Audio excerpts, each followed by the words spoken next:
Coucou tout le monde, j'espère que vous allez tous et toutes très bien en ce mois de janvier. Aujourd'hui je vous retrouve pour le premier book haul de cette année 2025.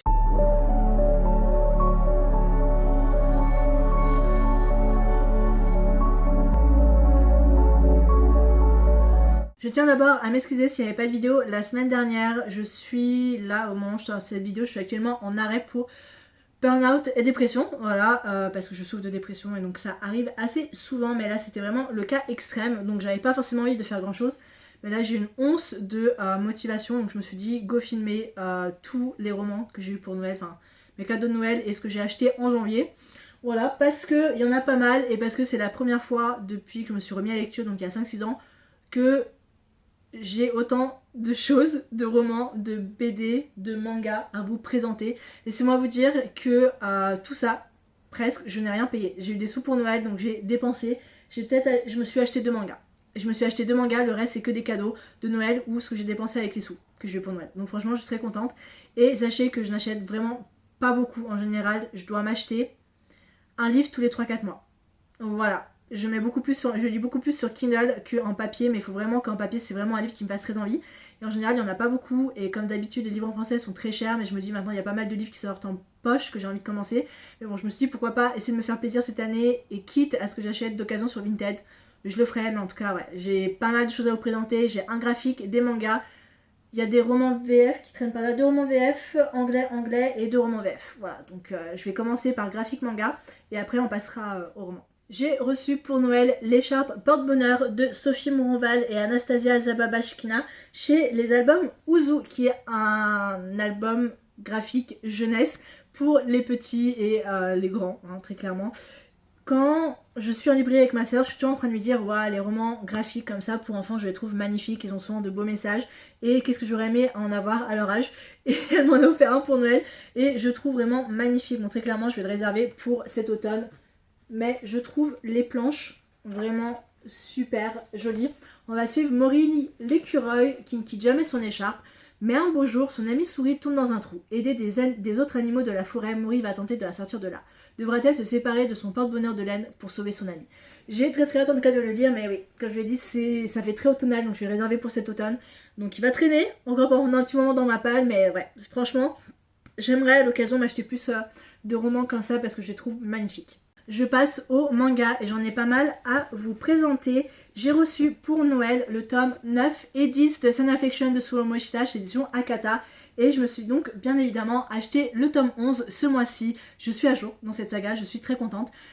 Sun Affection, c'est l'un de mes shoujo préférés de tous les temps. Très clairement, c'est un manga qui parle de handicap, de surdité. Ça se passe à la fac avec des personnages vraiment attachants, une histoire d'amour vraiment très très belle avec un avancement où on ne reste pas forcément sur une histoire qui reste bloquée, il n'y a pas forcément de triangle amoureux. C'est vraiment un manga que j'affectionne particulièrement et qui est parfait pour ceux qui veulent se lancer dans les shoujo mais qui veulent pas quelque chose de très gnangnan, cuculapraline, si on peut dire, très triangle amoureux avec qui se passe au lycée, voilà, où c'est très redondant. Non, là on avance, il y a vraiment de l'avancement et j'ai entendu dire que le tome 11 était le meilleur de tous, donc j'ai très hâte en tout cas de lire. Et si vous avez vu ma pied à dire pour le mois de janvier, vous savez que le tome 9 en fait partie et je vais évidemment vous en parler dans un bilan lecture, mais j'ai adoré. Pour Noël, j'ai reçu le tome 2 de L'Enfant en moi de Haru Mamoru chez les Kana et je me suis acheté ce mois-ci le tome 3.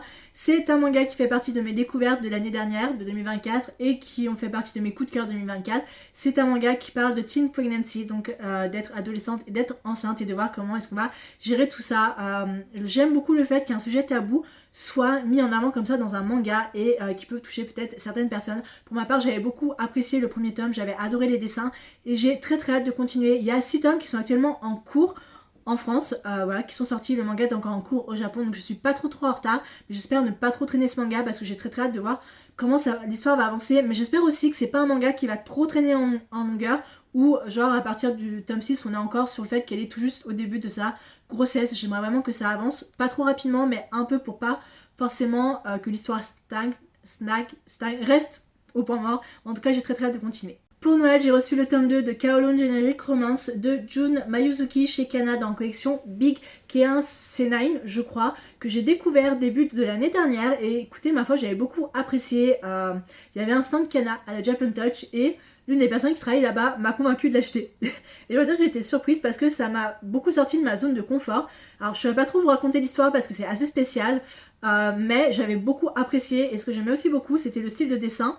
Très 90, début 2000, que j'apprécie, je sais pas, j'aime beaucoup les planches. Et il y a une histoire assez mystérieuse qu'il y a derrière. Et voilà, j'ai très envie de continuer. Il y a 9 tomes qui sont sortis, il y a le 10e qui sort cette année en France. C'est encore en cours au Japon, mais pareil que l'enfant en moi. J'espère que ça va pas trop traîner en longueur, mais en tout cas j'ai très envie de lire et pas forcément trop attendre avant que je me dise finalement j'ai pas envie de continuer ce manga parce que j'ai envie de faire de très très belles découvertes et de vous proposer peut-être certains mangas que vous pensez pas forcément apprécier, mais pour ma part j'ai très hâte de continuer. Le dernier manga que j'ai représenté c'est le tome 5 de Yona Princesse de l'Aube de Mizuo Kunasagi chez les éditions Pika dans la collection Shoujo.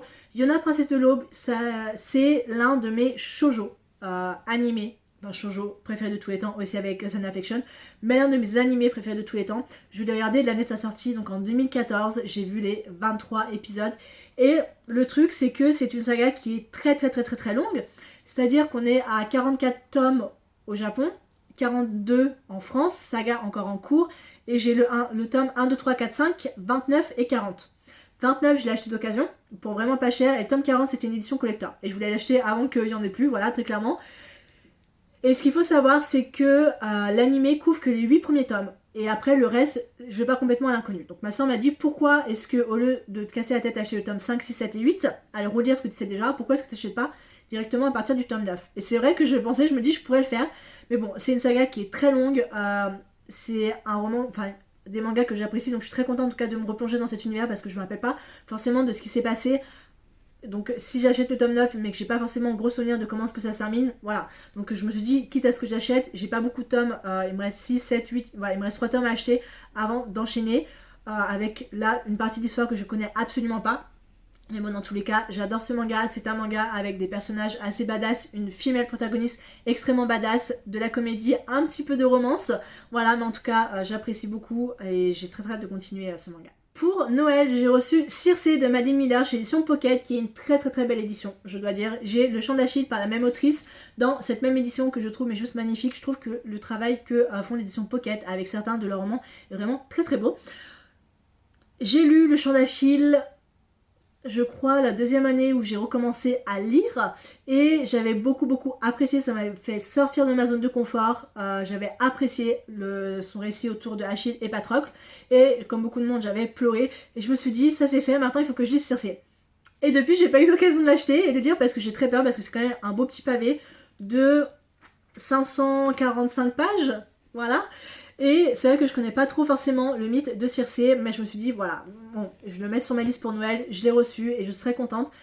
C'est pas forcément ma priorité, mais j'ai très hâte en tout cas de découvrir Circe à travers Madeline Miller. Pour Noël, j'ai reçu le Hobbit de J.R.R. Tolkien, pareil chez édition Pocket, comme je l'ai dit, très beau travail au niveau de leur roman.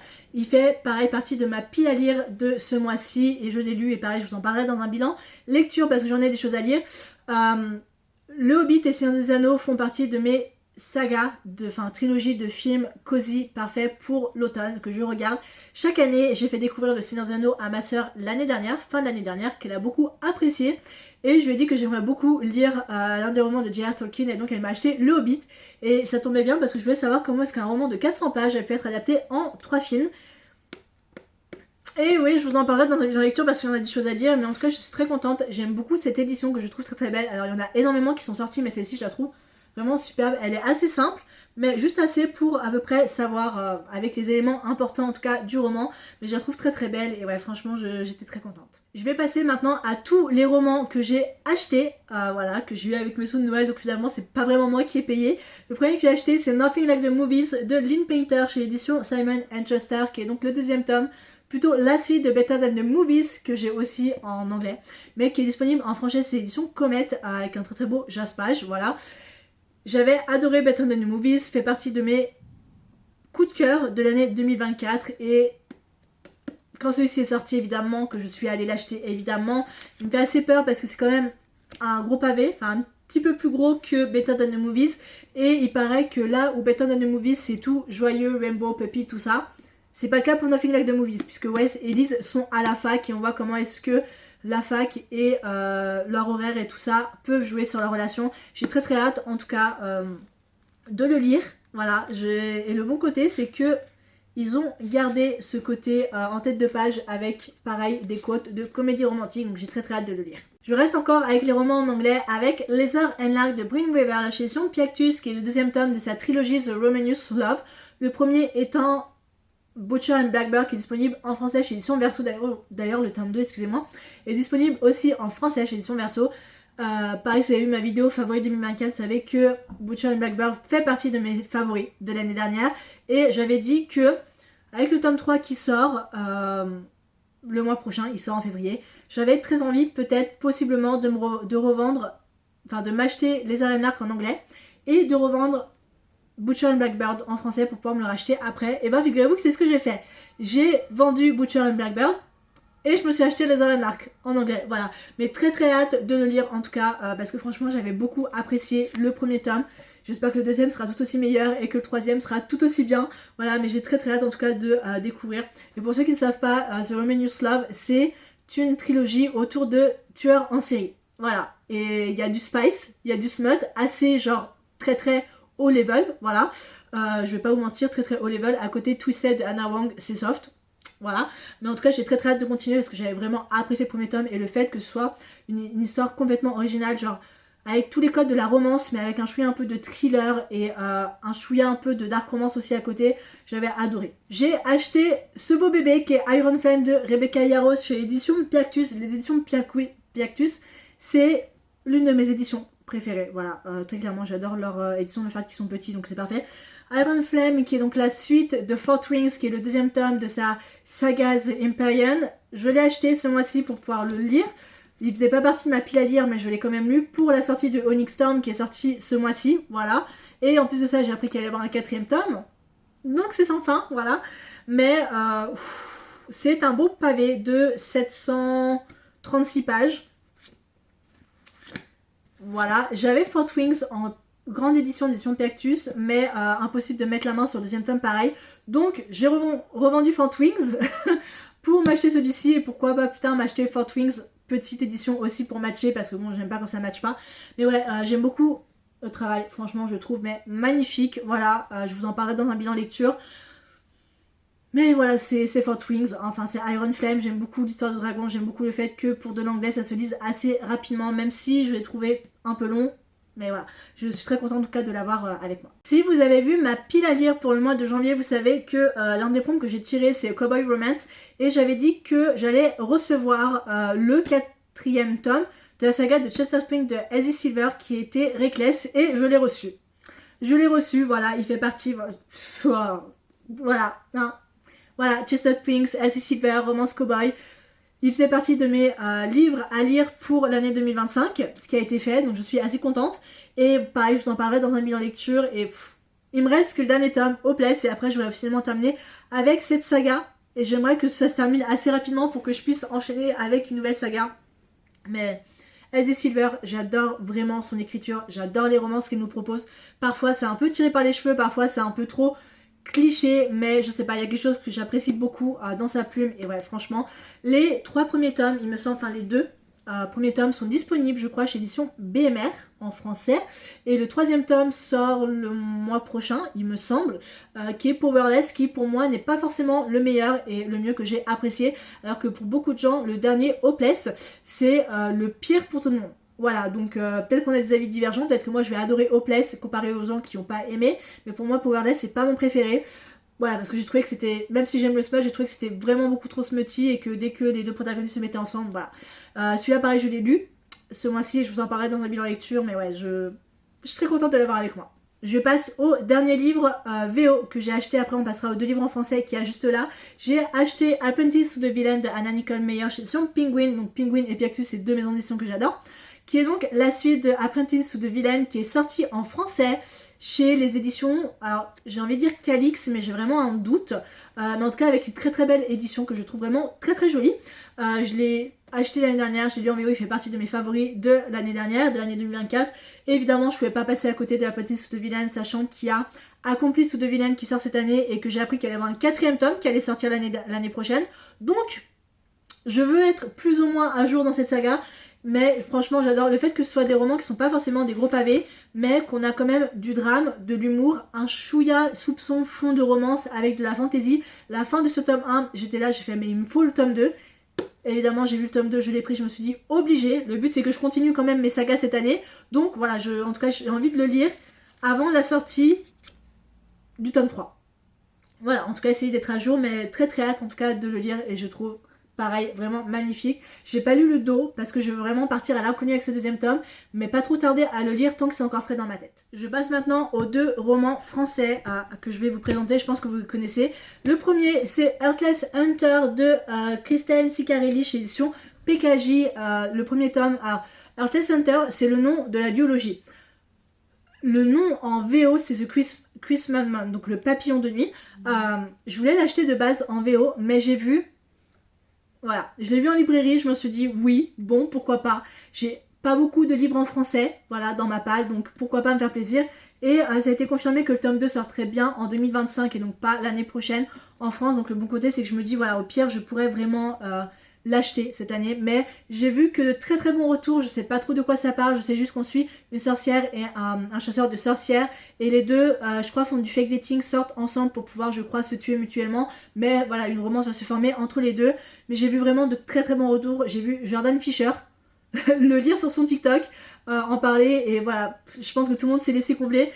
Le jaspage bleu me dérange pas tant que ça, en vrai, je trouve que ça ressort bien avec la couverture et je trouve voilà, l'édition vraiment magnifique et j'ai très très hâte, j'aimerais beaucoup le lire avant la sortie du tome 2, donc qui sera pas encore très clairement parce que le tome 2 n'est pas encore sorti en français, en anglais, il va s'appeler Rebel Witch, mais je crois que c'est une duologie. Voilà, j'espère en tout cas que ça va pas trop traîner, mais ouais, j'ai très très hâte en tout cas de découvrir ce roman. Le dernier roman que j'ai à vous présenter, c'est le plus beau roman de tout ce book haul et c'est le 2e tome de Witchwalker, donc La Cité des Runes, chez édition Lost Kingdom, enfin édition Lost Kingdom, c'est édition Bookmark, si on peut dire, parce que c'est Bookmark, mais édition Lost Kingdom, voilà, que je trouve très beau. Alors, j'achète ces éditions-là, seulement parce qu'en général, j'ai des bons d'achat, des bons de réduction de 5 €. Sinon, je le fais pas. J'ai fait pareil avec le tome 1, j'avais un bon de réduction de 5 €, donc au lieu de payer 30 balles, j'ai payé 25 balles. Et j'ai fait pareil avec le tome 2, je trouve cette édition magnifique, voilà, j'ai le tome 1 exactement pareil. Voilà, je trouve très très beau. J'avais adoré le premier tome. Beaucoup de gens n'avaient pas apprécié, mais pour ma part, j'avais vraiment adoré le fait qu'on est sur une fantaisie avec des personnages, un Enemies to Lovers, vraiment incroyable, et une protagoniste sourde et muette. Je suis désolée, mais je trouve ça vraiment incroyable. Ce tome 2 est beaucoup plus gros que le tome 1, je vais pas vous mentir. Mais j'ai vu de retours très mitigés. Voilà, de très mauvais retours, donc j'ai très peur de le lire, sachez-le. Et j'espère en tout cas qu'il va pas me faire défaut. J'espère qu'il fera tout aussi bien que le premier. Parce que si je n'apprécie pas du tout le tome 2, je vais pas m'acheter le tome 3 comme ça. Je vais vous le dire tout de suite. Je me suis dit, si vraiment j'apprécie pas du tout le tome 2, si c'est un 3 ou un 3,5, je vais revendre le tome 1 et 2 et je m'achèterai le tome 4 sur Kindle quand il sortira. Parce qu'en VO, j'avais tenté de lire de base Witchwalker en VO, mais j'avais pas, mon cerveau de TDAH que j'ai n'avait pas assimilé, n'arrivait pas à se concentrer. Mais ouais, le tome 3 s'appelle Le Loup et la Sorcière, il me semble. Et j'ai appris récemment qu'un tome 4 allait sortir. Voilà. Truc of the Kingdom là. Qui est donc la suite. Donc voilà. C'est bon à savoir. Mais ouais, si franchement le tome 2 n'est pas une réussite pour moi, je sais que je vais vendre ces 2 éditions. Et j'achèterai sur Kindle. Je préfère parce que bon, j'ai pas envie de débourser 25 € pour un 3e tome, sachant que j'aurais pas apprécié le 2e tome. En tout cas, j'espère que je vais autant apprécier. Et normalement, si je ne me trompe pas, on est censé avoir, comme dans le tome 1, des petites illustrations.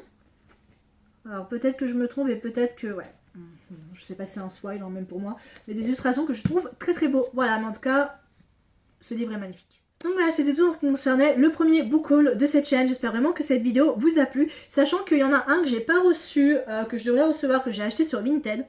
Et c'est le tome 12, je vais ouvrir juste là, le tome 12 de Cardcaptor Sakura de Clamp chez édition Pika, l'original. C'est-à-dire que moi j'ai les premières éditions, de Cardcaptor Sakura quand elles sont sorties dans le début des années 2000. Et en fait, je m'étais arrêtée au tome 6 et ça a plus été commercialisé. Donc, depuis que je suis au collège, donc ça va faire au moins 15-16 ans que j'essaye de compléter cette saga et cette semaine j'ai enfin réussi à me trouver pour vraiment pas cher le dernier tome que j'avais déjà lu bien évidemment, mais je suis contente après 15-16 ans de recherche de enfin pouvoir terminer ma collection de Cardcaptor Sakura que j'ai très hâte de recevoir et de compléter. Ça fait partie de ces sagas que j'ai, des vieilles éditions, tout comme Tokyo Mew, c'est 2 sagas que j'ai avec les vieilles éditions où elles ont joli très clairement les pages, mais je suis très contente enfin d'être à jour. Mais voilà, en tout cas c'est tout ce que j'ai acheté pour acheter et reçu donc à Noël et ce mois-ci. Je suis très contente. Mon but c'est que je me suis dit, si par mois j'arrive à lire 4 livres, je me dis j'ai le droit de m'acheter 2 livres. En vrai ça peut le faire, mais il faut que ce soit des livres autant physiques que voilà. Je me dis si par exemple ma pile à lire du mois prochain je décide de mettre 8 livres, chose que je vais sûrement faire parce que je vais être en vacances, si sur les 8 livres j'arrive à en lire 4, je peux m'en acheter 2. Voilà, c'est ce que je vais me dire, comme ça je vais me faire un petit peu plus plaisir quitte à ce que j'achète d'occasion. Dans tous les cas, j'espère que la vidéo vous a plu et je vous retrouve la prochaine fois pour une prochaine vidéo. Ciao!